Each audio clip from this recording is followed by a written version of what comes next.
But what we talked about last week, this is all continuing in this idea of relationships and special relationships from the Course's perspective. And in the first paragraph, it really said, it's really talking about special relationships. And it says the function of special relationships is to make guilty.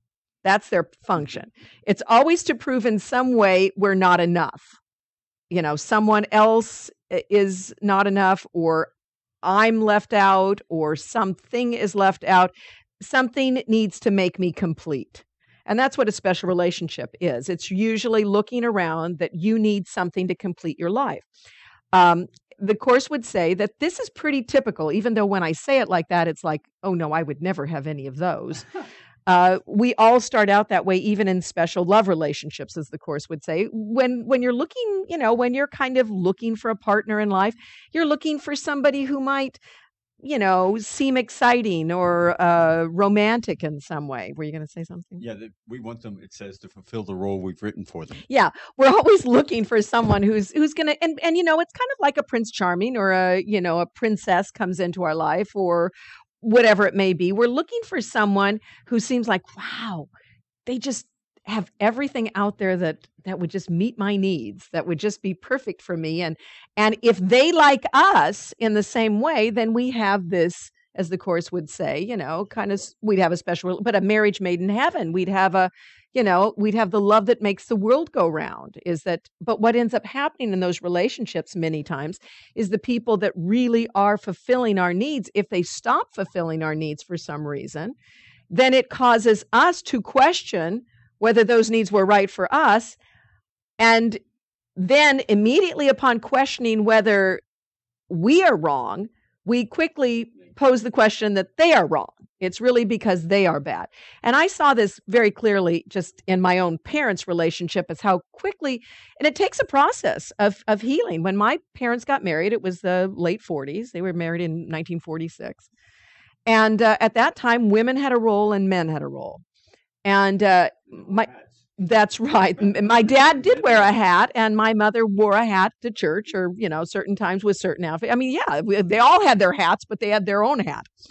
Well, about the 60s, I remember very clearly when my mother began to think that she could have a thought in her head. And that kind of disturbed my father a little bit. Now, we're talking about the late 60s, maybe.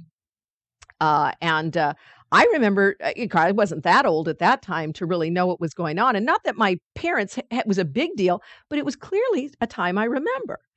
And so my dad would get kind of threatened by it. And he'd get a little bit angry about her having thoughts. You know, it's like, where'd that come from? You shouldn't have those things.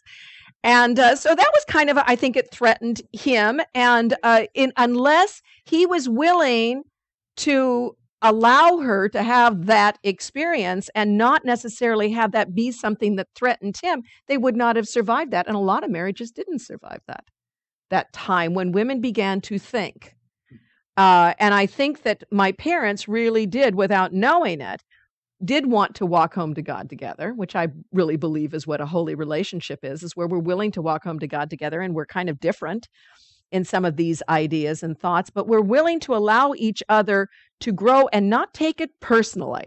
See, what makes a special relationship not work is that first I want to attack you when you start to act different, because what's wrong with you now? And then the next thing, well, first we start out in feeling we're not capable of running our household, and then we reach out and attack that other person.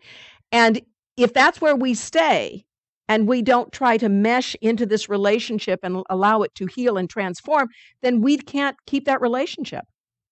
But if we are willing to allow union, to allow love to lead the way, we can move through this. And you see people who've done that. People who have gone through these times of very distinct boundaries in men and women, or men and men, or women and women, and that we learn how to move in that direction, not throwing everybody out or getting rid of everybody, but learning how to mesh together in our thinking. Transformation takes place. Look at us. Look at this world right now. Men are marrying men, women are marrying women, and nobody's really making a big deal about it, except one woman in Kentucky. You know, that's really, and you have to think of that in perspective. There's really one woman in Kentucky who made a big poo-poo on us, big stink about this, and another person, they said, in one other middle America area. Other than that, it has been widely accepted. It's amazing when you think of it that way. But all we hear is the one woman who's so angry about it, right? So I think when you take these things in perspective, you can get a better feeling for the transformative nature of us, of all of us, and not look at this in such a negative way.